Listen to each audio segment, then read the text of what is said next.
28 թեմի հարգելի հետևողներ, կզրուցենք Քրիստինե Վարդանյանի հետ պատգամավոր։ Տիկին Վարդանյան,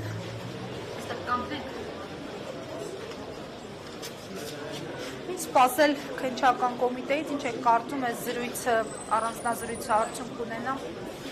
Հաստատանը պետք է իրականում դուրս գա եւ ասի դրա մասին։ Ընդհանրապես կարող եմ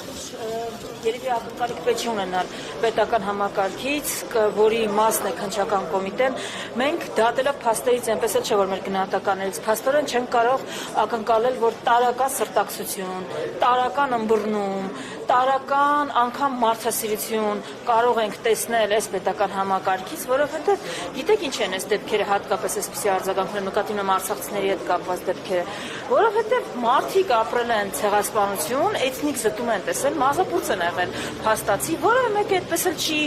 գնահատել նրանց առողջական վիճակը, որի հետևանքները մենք հիմա ենք տեսնում, հոգեբանական վիճակը, հիմա ինչ դժվարություններ են բռնա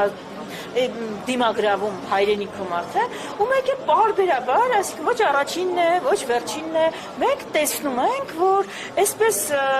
աննորմալ, տրամաբանության մեջ չտեղավորվող դեպքերի մասին ենք լսում, խոշտանգումների, արցախազիացության թույլ տվեք այդ բառը օգտագործել, արցախցիների թիրախավորման, ու այնքան դժվար է այդ սահմանը գծել, ի վերջո դեպքա, որը տենց կենցաղային, այսինքն տեղի ունեցել նաև կայ պայման եմ կավատավորում, թե սա հենց պայմանավորված արցախցի, արցախահայ լինելու հանգամանքով, այդպես նախատրամադրված, պայմանավորված են պետական քարոզությունը, որ տարվում է, դրա հետևանքներն են։ Այսինքն այս է մտահոգությունը։ Փաստորեն ինչ է տեղ ունեցել Ադրբեջանի քարոզը արցախատյացության, հայատյացությանն է, որ մի մասն է իրականության մեջ, տեղափոխվել է Հայաստան։ Մենք դրա դրվագները տեսնում ենք, երթուղայինում ենք տեսնում ենք այսինքն ազգային ժողովից մինչև ոստիկանության բաժանումներ, փաստորեն տեսնում ենք։ Հիմա ես չգիտեմ քննչականը կարող է ինչ-որ տրամաբանական բացատրություն տալ, թե չի կարողանա տալ, շատ ակնկալի կերտեղ չունեմ, բայց մենք պիտի հասկանանք, որ սա մեզ տանելու է այնտեղ, որ մենք ինչ որ տեսնում ենք Ադրբեջանում, տեսնելու ենք նաև Հայաստանում։ Սա մեզ այդ կետին է տանում, որտեղ Արցախահայի,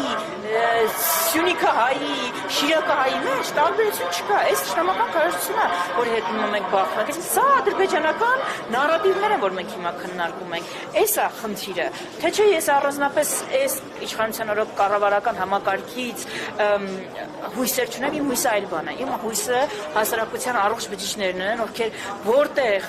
տեսնեն այս դրսևորումները, կլինի երթուղայինում, որտեղ ես ինքս եմ ականատես լինի, կլինի հանրային այլ վայրում կամ ոչ հանրային վայրում, կլինի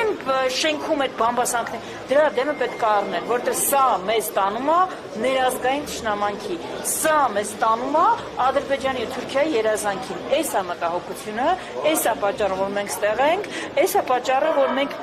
պիտի աջակցենք հատկապես բոլոր հայերին, ընդհանրապես պիտի այնտեղ ունենք, որտեղ հայերի իրավունք է խախտվում, բայց հատկապես երբ Արցախահայի իրավունք է խախտվում, որը անցել է այս ամեն ինչի միջոց, ինձ թվում է, որ տարական մարդկային սրտակցությունը այն նվազագույնն է, որ մենք կարող ենք ունենալ։ Այն խոսքերը, որ այս տղան ասեց, ուղղակի ես իմ ուղեղի մեջ մինչև հիմա չի տեղավորվում։ Էլի ասում եմ, եթե ինձ ընդհանրապես ծեծած լինեին, ես աղմուկ չէի բարձրացնում ձայնի, բայց այն ինչ որ արել են իմ հետ, ասում եմ բոլոր սահմանների։ Հիմա եթե սա ճշմարտություն է, դուք հասկանում եք ինչ է տեղի ունեցել։ Այսինքն ես ուզում եմ ասել, թքելը երբ մոդա դարձավ այսքան։ Այսինքն հասկանում եմ, որ ազգային ժողովի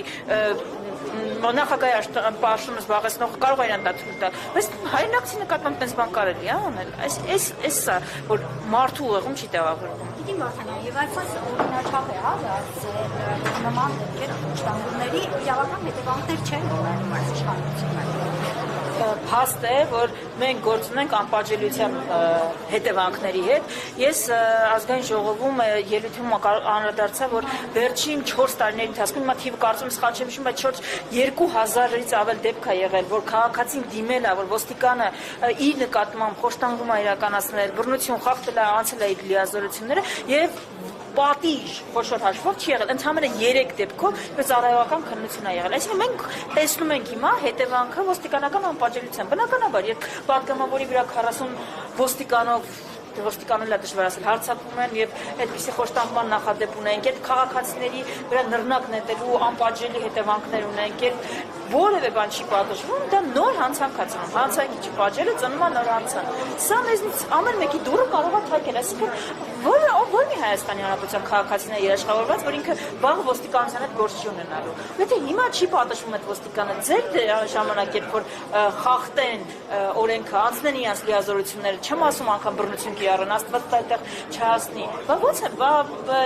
ի՞նչն է երաշխիքը, որ կպատժվի կամ չեն հասնի այդտեղ։ Միակ երաշխիքը, որպեսզի այս ցինս դեպքեր չտեսնենք, դա պատժելիությունն է։ Եթե դա չի անում պետական համակարգը, հանրության արձագանքը պետք է այնպեսին լինի, որ դա ստիպի անել, որպեսզի մենք այս դեպքերի շղթան կտրենք։ Սա է։ Շնորհակալ եմ։ Սա